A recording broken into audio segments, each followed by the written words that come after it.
Bonjour à toutes et à tous, j'espère que vous allez bien. Je vous retrouve aujourd'hui pour une nouvelle vidéo tuto hyper excitante pour moi.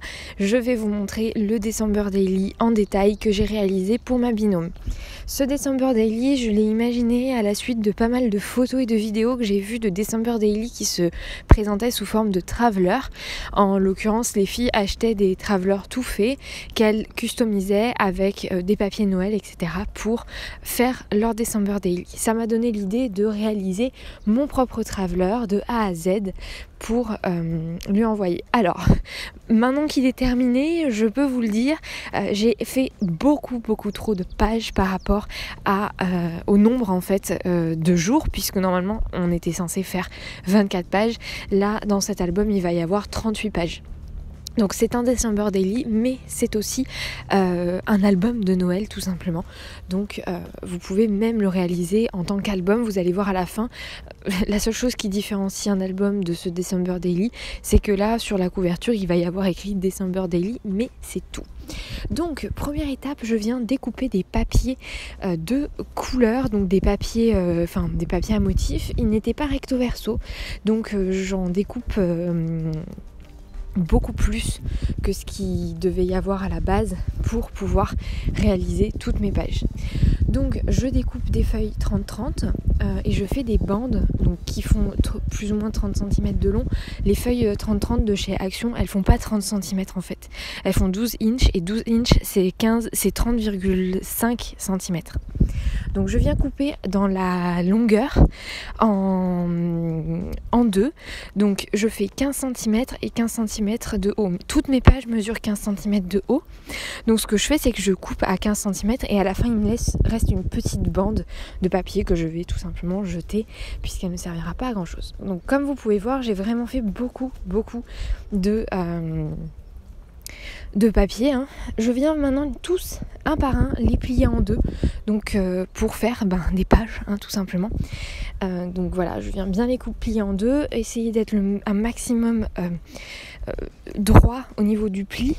L'important c'est vraiment que les bords soient parfaitement alignés. Vous allez voir après que quand on va former les petits carnets, ça va décaler nos pages, mais c'est pas grave, pas de panique. Vous allez finir par on va venir égaliser à la fin, à la toute fin, avant d'assembler nos pages. On va venir les égaliser pour que ça soit parfaitement droit et parfaitement propre, mais c'est normal, c'est l'épaisseur du papier qui fait ça.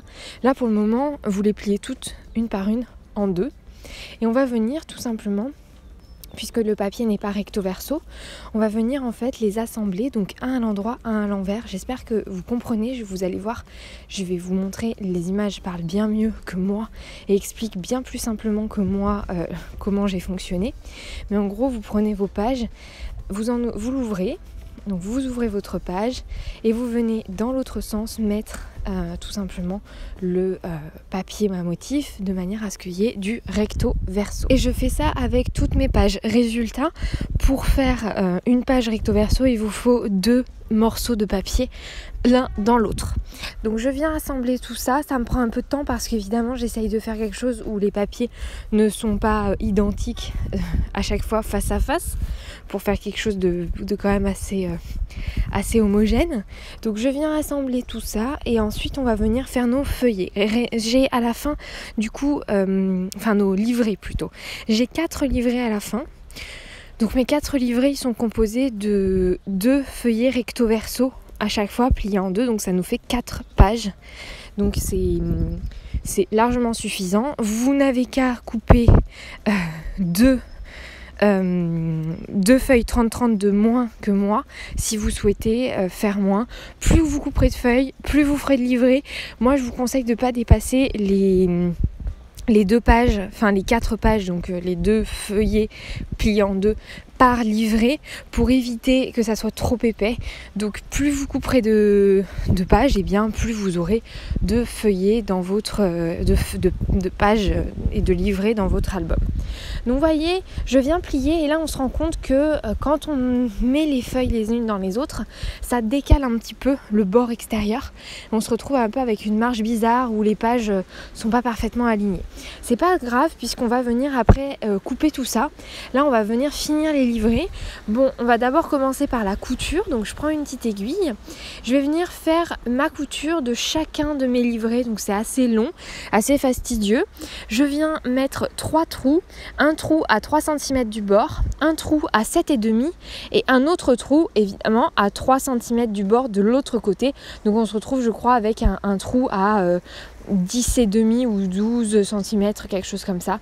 Vous voyez, 3 cm de chaque côté et au milieu on le fait à 7,5 cm du bord. Donc une fois que ça c'est fait, je viens passer mon aiguille et coudre. Pour coudre, je rentre mon fil par l'intérieur du livret, je le passe dans le trou du milieu, je fais un zigzag pour repasser dans le trou extérieur opposé, je repasse à nouveau dans le trou intérieur et je viens ensuite nouer avec le petit fil qui dépasse du début de ma couture. Les images encore une fois parlent d'elles-mêmes, je vous laisse avec tout ça et on se retrouve juste après.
Une fois que la couture a été réalisée, on va venir coller les pages. Alors moi, comme je suis un peu une tarée, j'ai voulu rajouter de l'interactivité et donc des pochettes entre mes pages. Je trouvais ça triste que de juste coller et de ne pas en bénéficier puisqu'on avait quand même la possibilité de faire des pochettes. Donc il y a certaines pages que je viens coller tout simplement les unes avec les autres et il y a certaines pages que je viens juste coller pour faire une pochette. Donc je colle simplement deux des bords à chaque fois, donc soit pour faire une pochette qui s'ouvre vers le haut, soit une pochette qui s'ouvre sur le côté. Ça, j'ai un peu alterné, j'ai fait des choses un petit peu différemment à chaque fois pour essayer de rajouter un petit peu d'interactivité et un petit côté sympa à l'album. Et je viens coller le tout. J'utilise mon plioir pour rajouter mes plis et bien coller le tout de manière le plus droit et le mieux possible, on va dire. Donc je viens finir ça. Et je fais ça encore une fois pour les 4 livrets à chaque fois, donc c'est assez long, mais bon, ça passe le temps. Et franchement, même si on a l'impression que c'est très long comme ça, je vous assure que cet album est vraiment super agréable à faire. J'ai vraiment adoré le réaliser et je trouve le résultat hyper propre et hyper sympa. Donc on vient maintenant que j'ai bien coller toutes mes pages, on va venir du coup bien mettre des pinces pour que le livret soit bien fermé et on va venir faire ça avec tous les livrets. Je vous laisse, c'est parti pour les images.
Une fois que tous les livrets sont collés et bien réalisés, on va venir tout simplement déjà égaliser le côté extérieur de chaque livret.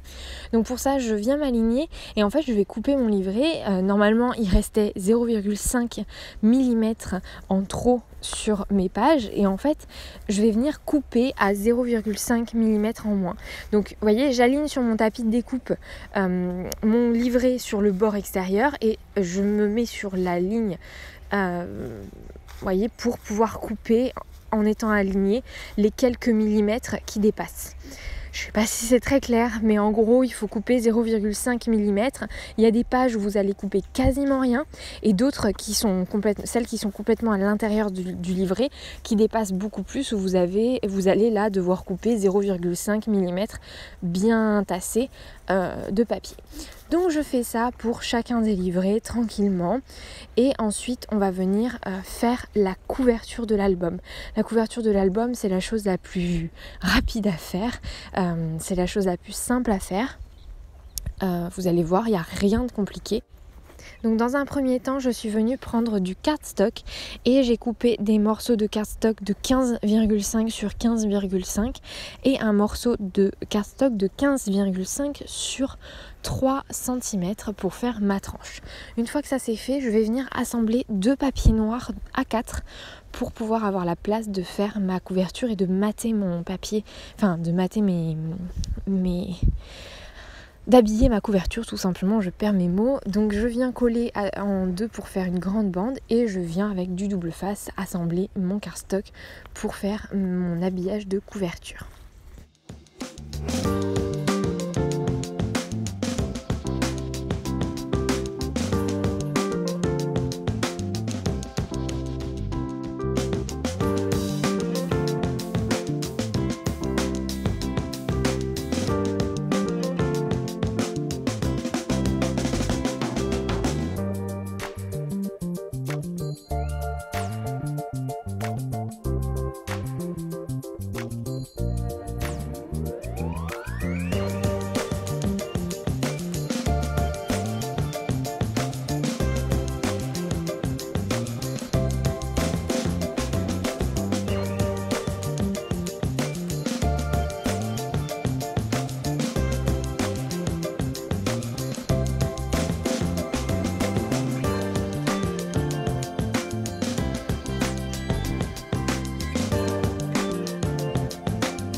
Une fois que ma couverture est bien sèche, je viens évidemment bien plier pour que chaque bord, chaque rabat se plie bien et former la couverture. Il faut bien faire les plis. Je viens maintenant couper un morceau de papier noir qui va mesurer 6 cm sur 14 pour venir faire mon milieu d'album. Je viens du coup assembler ce morceau de papier. Donc pour faire ça, alors moi j'ai toujours eu du mal à faire mes reliures, mes tranches d'album. Il y avait toujours un truc qui gondolait ou quoi, enfin ça m'allait jamais. Et j'ai plus ou moins trouvé une technique qui me convient, c'est cette technique là. Donc je viens prendre un morceau de papier plus large que ma tranche. Je viens le coller sur ma tranche avec du double face pour que ça bouge plus et que ça soit parfaitement fixe. Et ensuite je vais venir coller les petits rabats sur les côtés qui sont collés sur mes 2 couvertures. Je vais venir les coller avec de la colle. Comme ça, je vais pouvoir avoir le temps de le travailler comme il faut et de bien le mater. Et l'important, c'est de bien mater. Vous voyez, je viens bien appuyer et coller. Et en même temps, je viens avec mon plioir vraiment faire une sorte de petit pli qui va rentrer dans ma reliure de manière à ce que ça soit parfaitement bien collé. Et alors, j'ai toujours pas défini. Si vous avez l'idée, un conseil dans les commentaires, n'hésitez pas à me le dire. Je n'arrive pas à savoir si c'est mieux que je le colle, je le laisse sécher plié ou plat pour que ça ne gondole pas. Parce que j'ai toujours le même problème, c'est que ça gondole après et que ça fait des trucs un peu bizarres au niveau de ma reliure. Bon, là, je m'en suis sortie plutôt pas trop mal. Voilà, on sauve les meubles. Je viens prendre maintenant du papier décoratif de 15 par 15 que je vais venir coller à l'intérieur et à l'extérieur de ma couverture. J'utilise exactement le même papier intérieur et extérieur. Je trouvais que c'était sympa de tout habiller de la même manière, surtout qu'à l'intérieur il y avait quand même des papiers très différents chacun, donc ça faisait un bon visuel d'ensemble de tout habiller de la même manière. Donc je viens coller mon papier intérieur, mon papier extérieur, je viens bien mater et ensuite on va s'attaquer à la reliure à proprement parler.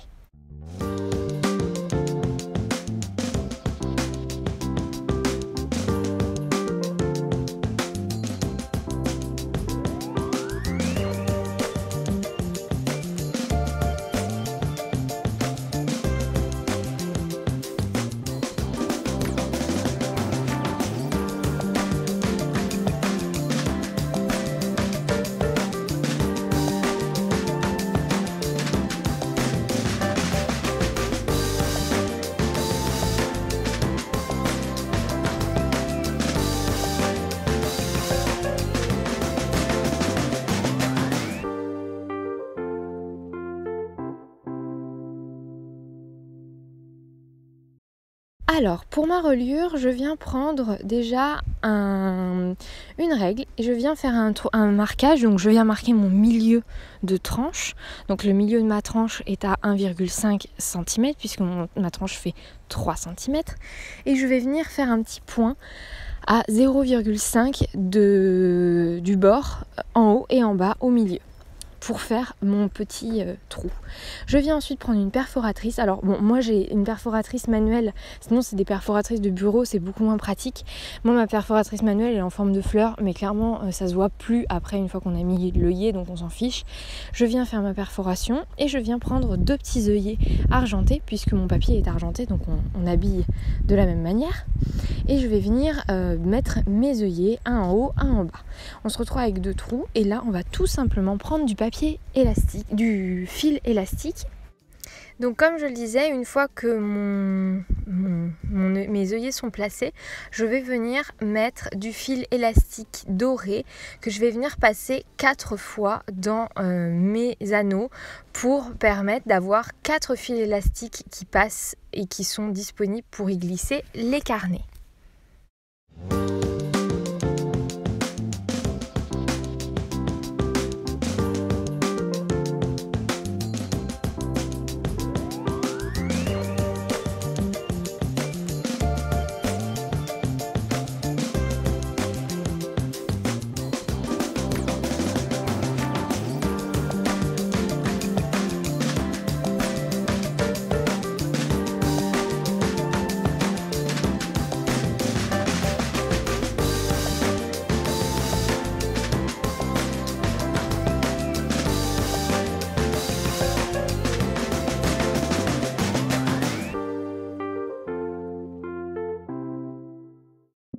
Je fais mon nœud à l'intérieur de l'album et non à l'extérieur. Je trouve que c'est beaucoup plus esthétique. Avoir un petit nœud à l'extérieur, ça serait beaucoup moins sympa. Donc je fais ça et ensuite je viens y glisser chacun de mes carnets à l'intérieur. Donc un élastique, un carnet. Il y a 4 élastiques, il y a 4 carnets, c'est parfait. Si vous en faites moins, si vous avez que 2 ou 3 carnets, évidemment, n'hésitez pas à mettre que 2 ou 3 fils dorés ou fil élastique à la place. Moi là j'en ai mis 4 parce que j'avais 4 carnets, mais encore une fois je répète, tout ça dépend du nombre de carnets que vous avez pour votre album. Une fois que ça c'est réalisé, j'ai fait hors champ des tags pour mettre dans mes pochettes. Alors je vous ai pas filmé parce que ça m'a mis 3 plombes, puisqu'en fait vu que je n'ai pas utilisé du double face mais bien de la colle, chaque pochette avait une taille différente, donc il a fallu que j'adapte chaque tag à chaque pochette. Je vous conseille de mettre du double face si vous voulez gagner du temps. J'ai utilisé ma punchboard de chez Action pour faire les petites encoches, puisque moi je n'ai pas de perforatrice ronde, donc j'utilise la perforatrice punchboard pour faire mes encoches. Et voilà, donc là je vous ai montré dans un carnet, mais globalement j'ai fait ça pour tous. Je viens maintenant prendre des petits stickers, des petites décorations pour décorer la couverture de mon album. J'ai un peu eu du mal à trouver l'inspiration pour cette couverture. J'avoue que je suis pas hyper convaincue de ce que j'ai fait, mais ça fait le job. Et voilà, après la personne peut totalement réutiliser les éléments que j'ai collés et adapter à sa sauce en fonction de ce qu'elle a envie de faire. Donc c'est pour ça que je me suis pas non plus trop pris la tête, puisque je me suis dit que la personne pourrait réadapter en fonction de ce qu'elle avait envie de faire. J'ai utilisé quelques stickers d'une planche de stickers de chez Crazy Art, je crois, et j'ai utilisé les die cut de chez Artemio, comme ça là, de cette collection que j'aime beaucoup. Et c'est tout, voilà. Plus je regarde et plus je me dis que je vais peut-être replonger la tête dans les petits stickers pour prendre des stickers. J'ai une planche de la même collection Artemio. J'ai une petite planche de stickers Puffy de cette collection. Je vais peut-être l'utiliser pour ajouter un petit peu de volume, parce qu'il y a 0 volume sur ma couverture. Et voilà, hors caméra, j'ai aussi rajouté des angles métalliques sur mes coins d'album. Je trouve que c'est hyper important. Un December Daily, c'est un album que l'on va utiliser quotidiennement, qui va être déplacé et qui risque de s'abîmer. Donc les petits coins comme ça, là, c'est toujours pratique et ça fait toujours le job. Et voilà, j'espère que cette vidéo vous aura plu, qu'elle vous aura donné des idées et des inspirations. En tout cas, je vous fais des très très gros bisous. Je vous dis à très bientôt. Prenez soin de vous, scrapez bien. Et puis n'hésitez pas à me partager vos photos et vos vidéos de December Daily, mais aussi plus globalement d'albums de Noël et d'albums photos en tout genre. J'adore regarder ce que vous faites, donc n'hésitez pas. Je vous fais des très très gros bisous. Je vous dis à très bientôt. Prenez soin de vous et scrapez bien.